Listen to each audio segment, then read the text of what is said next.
Good morning, student. Today is our new topic, new chapter start, the end of bipolarity. The end of bipolarity समझने के पहले हम एक two poles के बारे में, जो कि हमने पिछले लास्ट चैप्टर में हम स्टडी कर चुके हैं। टू पोल्स थे जो टू सुपर पावर्स कहे गए। वो थे हमारा यूएसए जो कि कैपिटलिज्म आइडियोलॉजी को सपोर्ट करता था। दूसरा था यूएसएसआर जो कि कम्युनलिज्म को सपोर्ट करने वाला था। तो बाइपोलरिटी के बारे में डिस्कस करने से पहले हमने बाइपोलरिटी के एमर्जेंस की बात की, उसके अराइजेंस की बात की और उसके पार्ट्स को डिस्कस किया, क्यूबा मिसाइल्स डिस्कस किया, पूरा का पूरा जो वर्ल्ड है हमने नेम कंट्रीज़ को डिस्क्राइब किया। तो हमने जो जितनी सारी चीज़ें डिस्कस कर चुके हैं, लेकिन जो पूरा वर्ल्ड बाइपोलर हो चुका था, टू पार्ट्स कोल्ड वॉर के समय टू सुपर पावर्स में डिवाइड हो चुका था, उनको एंड ऑफ बाइपोलरिटी कि कहाँ से ये बिगनिंग हुई और यूनिपोलरिटी वर्ल्ड बना। प्रेजेंट टाइम में यूनिपोलर वर्ल्ड जो बना है वो किस तरह से बना है और एक ही सुपर पावर बची है, आज हम उसको डिस्कस करने वाले हैं। इससे पहले हमारा जो टॉपिक था, हमारे जो पॉलिटिक्स है, जो कंटेम्प्रेरी पॉलिटिक्स थी, उसके अंदर इस तरह से इस चीज़ को हम साइड कर सकते हैं कि एक बहुत ही एक ऐसे कॉन्टेक्स्ट में एक ऐसी स्टोरी जो कि कोल्ड वॉर के समय में बहुत ज़्यादा पॉपुलर रही। इस टॉपिक में, इस चैप्टर में कोल्ड वॉर एंड के अंदर हम उस चीज़ को पढ़ेंगे, ठीक है। अब इसके बीच में जब हम पढ़ रहे हैं इसको, तो उसको लेकर के हमारा जो चैप्टर है, उस चैप्टर में सेकंड चैप्टर को हम क्लियर करने वाले हैं कि 1989 में जो ईस्ट और पूर्वी जो ईस्ट और वेस्ट बर्लिन है, उनकी सबसे पहले ये वॉल की गिरने की बात करेंगे। लेकिन ये वॉल बनी कब, देखिए 1961 में जो बर्लिन है, बर्लिन जो कि यूरोपियन कंट्री, उसके अंदर एक दीवार खिंची थी, ठीक है ना, जो कि बर्लिन को टू पार्ट्स में डिवाइड करती है, वेस्ट और ईस्ट बर्लिन। जो वेस्ट बर्लिन है वो यूएसए को सपोर्ट कर रहा था, जो कि कैपिटलिज्म आइडियोलॉजी से रिलेटेड था। दूसरा जो बर्लिन था, वो जो ईस्ट बर्लिन है, वो यूएसएसआर कम्युनिज़म को सपोर्ट कर रहा था, उनके वहाँ पर कम्युनिज़म को सपोर्टर थे। तो इसमें 9 नवंबर 1989 को बर्लिन वॉल ब्रोक हो गई, है ना, और वहाँ के जो पीपल थे, वहाँ की जो पब्लिक थी, उन्होंने कम्युनलिज़म को एंड कर दिया और कैपिटलिज़म जीत गया। देखिए, जब कम्युनलिज़म का एंड हुआ, बर्लिन की दीवार कोलैप्स की गई। बनी कब थी? 1961 में, जो कोल्ड वॉर पीरियड के टाइम पे, और गिरी कब, ये कोलैप्स कब हुई? 1989 में बर्लिन वॉल्स ब्रोक, है ना, हो गई। कौन और किन्होंने किया? किसी कम्युनिटी ने नहीं, बल्कि वहाँ की जो पब्लिक थी, उन्होंने इसको किया। सेकेंड वर्ल्ड वॉर के बाद एक से पार्टीशन हो चुका था जर्मनी का। बर्लिन जर्मनी की कैपिटल है ना। उसका जो पार्टीशन हो चुका था, उसका जो इंटीग्रेशन था, उस जर्मनी का इंटीग्रेशन हुआ इस वॉल के कोलैप्स होने पर, क्योंकि जब वॉल हट गई तो दोनों ही क्या हो गए? एक हो गई। बर्लिन की जो वॉल थी वो पूरे वर्ल्ड में एक कैपिटलिज्म की विनर की एक सपोर्टर थी, एक ऐसा सिंबल था कि कम्युनलिज्म ख़त्म हो गया है और कैपिटलिज्म विनर बना है, ठीक है। क्योंकि आइडियोलॉजिकल वार भी थी। कोल्ड वार कैसी थी? एक आइडियोलॉजिकल वार के रूप में कही जाती है। तो इसके कुछ इवेंट रहे। तो फर्स्ट इवेंट जो था, the first event of beginning of unipolar, ये जो बर्लिन की जो वॉर थी, ये इसका जो कोलैप्स होना, इसका जो ब्रेक डाउन होना, ये क्या था कि एक यूनिपोलरिटी, पूरे वर्ल्ड का एक यूनिपोलर, एक ही ध्रुव के रूप में बन गया था। इसके गिरते ही पूरा का पूरा जो वर्ल्ड था वो एक हो गया और जर्मनी जो थी वो एक हो गया। अब वेस्ट और ईस्ट जर्मनी एक हो चुके थे। तो इस तरह से ये जो वॉल गिरी थी, ये लोगों ने गिराई थी। वहाँ की जो पब्लिक थी, जो कि यूएसएसआर के जो आइडियोलॉजी थी उससे परेशान हो चुकी थी, उनको इतना इफ़ेक्टिव नहीं हो पाई ये वाला कम्युनलिज्म जितना कि लोगों ने सोचा था। इस वजह से इस बर्लिन की दीवार यहाँ पर कोलैप्स हो गई। तो ये जो the first event of beginning of unipolar world is based on break down of wall the Berlin after some more disintegration. इसी के बाद एक तो बर्लिन की दीवार कोलैप्स हुई, इसके साथ साथ डिसइंटीग्रेशन हो गया किसका, यूएसएसआर का। यूएसएसआर बिल्कुल, यूएसएसआर जो था वो तो कोलैप्स हो गया, ख़त्म हो गया। And there is only one super power और वो था यूएसए। ठीक है, एक ही सुपर पावर बचा, यूएसए।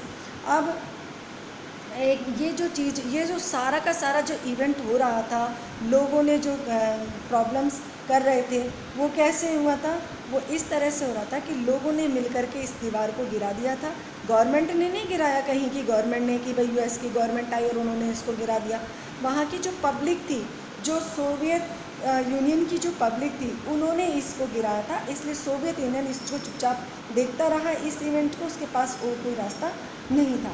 सोवियत यूनियन जो कोलैप्स हुआ वो दुनिया के एक बहुत बड़ा एक हिस्सा क्या है था, और इंडिया के क्या रिलेशन रहे, इस चैप्टर में हम इस चीज़ को भी पढ़ने वाले हैं। ठीक है, अब हम इसके बारे में देखिए। अब समझ में आता है कि ऐसा क्या था, सोवियत यूनियंस की जो सिस्टम था वो क्या था जिससे कि पब्लिक परेशान हुई और इन्होंने इस बर्लिन वॉर को गिरा दिया था, कोलैप्स कर दिया था। देखिए, जो सोवियत यूनियन है, जो सोवियत रिपब्लिकन जो था, वो ऐसे एक रशियन रेवोल्यूशन हुआ था। Soviet union from during Russian revolution, Russia रूस की जो क्रांति हुई थी 1917 में हुई थी। और यूएसएसआर जो बना था 10 यूनियन ऑफ सोवियत सोशलिस्ट, इसके अंदर 15 स्टेट थे। यूएसएसआर किन को मिलकर के बना, किन का यूनियन था, 15 ऐसे स्टेट्स इस यूनियन में बने थे, जो कि 1971 में जो सोवियत यूनियन में जो रशियन रेवोल्यूशन था, जो कि उनका रशियन रेवोल्यूशन का लीडर जो था रशिया ही था, है ना, जो कि सोवियत आइडियोलॉजी को में बिलीव करता था। उन्होंने इसके रेवोल्यूशन से 1917 में जब ये रेवोल्यूशन हुआ तो इसमें 15 स्टेट्स को मिला करके USSR union of states Republic बना। ठीक है ना, गणराज्य जिसको कहते हैं, रिपब्लिक बना। Soviet unions followers communism, Soviet union के जो फॉलोवर्स थे वो कम्युनिज्म को फॉलो करते थे। दीज आर द फीचर्स, इसके जो क्या था, इकोनॉमी वाज, मतलब सोवियत यूनियन का फीचर क्या था, economy was planned and controlled by government.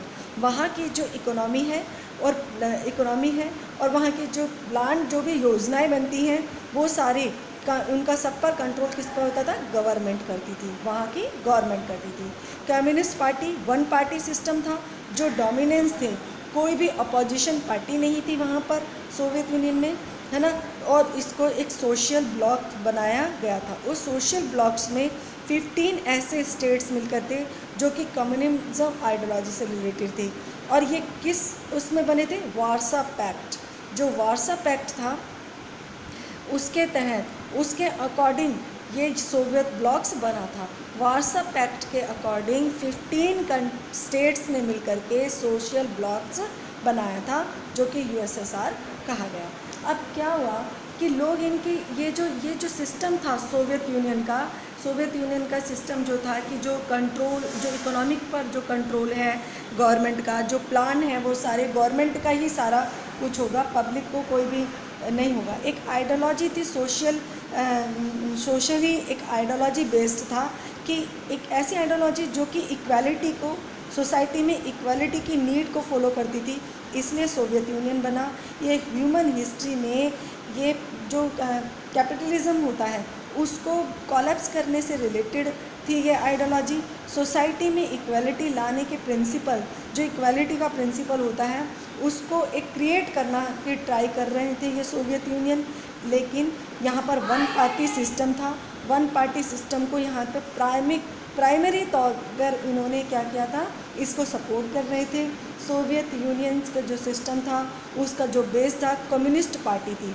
Communist party के अपोजिशन में कोई और पार्टी नहीं थी, वन पार्टी सिस्टम था।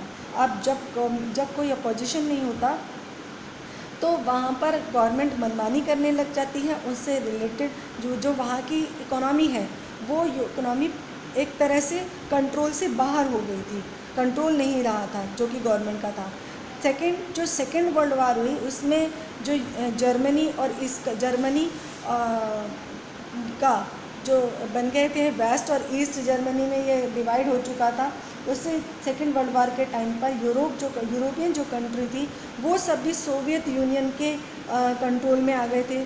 सोवियत जो आर्मी थी वहाँ की, जो फासिज्म के चंगुल से मुक्त कराया था। क्योंकि क्यों आए थे सोवियत संघ को, यूएसएसआर को के ये जो ईस्ट बर्लिन के लोग हैं, जो जर्मनी के जो लोग थे ईस्ट जर्मनी के बर्लिन के, वो यूएसएसआर के कंट्रोल में क्यों आ गए थे?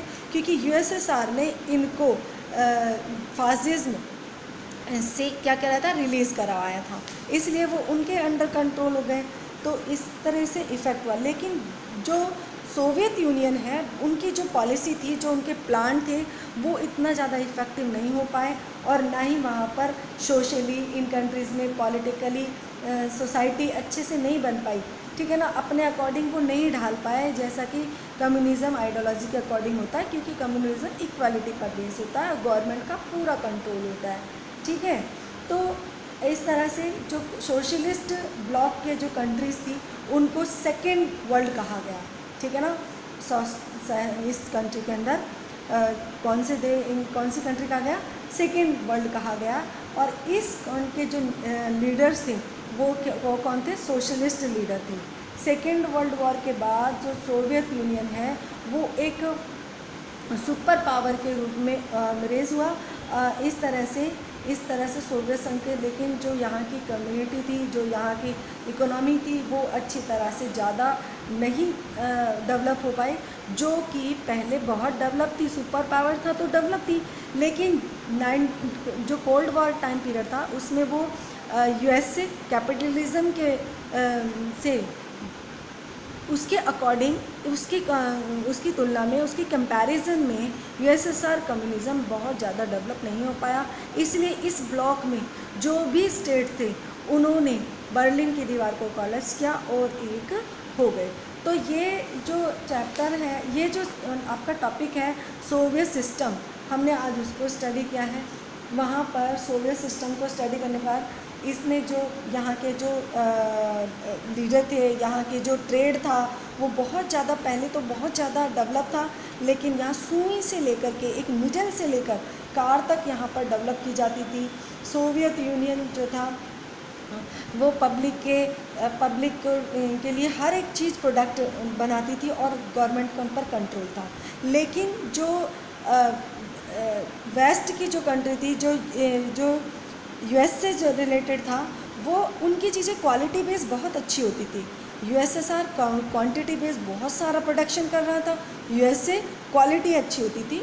यूएस की के कंपैरिजन में यूएसएसआर की जो क्वालिटी थी चीज़ों की वो बिल्कुल भी अच्छी नहीं थी। लोग परेशान हो गए थे और इस तरह से उन्होंने वहाँ पर उस तरह से यहाँ के जो अनएम्प्लॉयमेंट है, वो अनएम्प्लॉयमेंट जो भी इसके लिए कोई भी वो नहीं बता पाए, कोई भी प्लान नहीं था यहाँ की गवर्नमेंट के पास।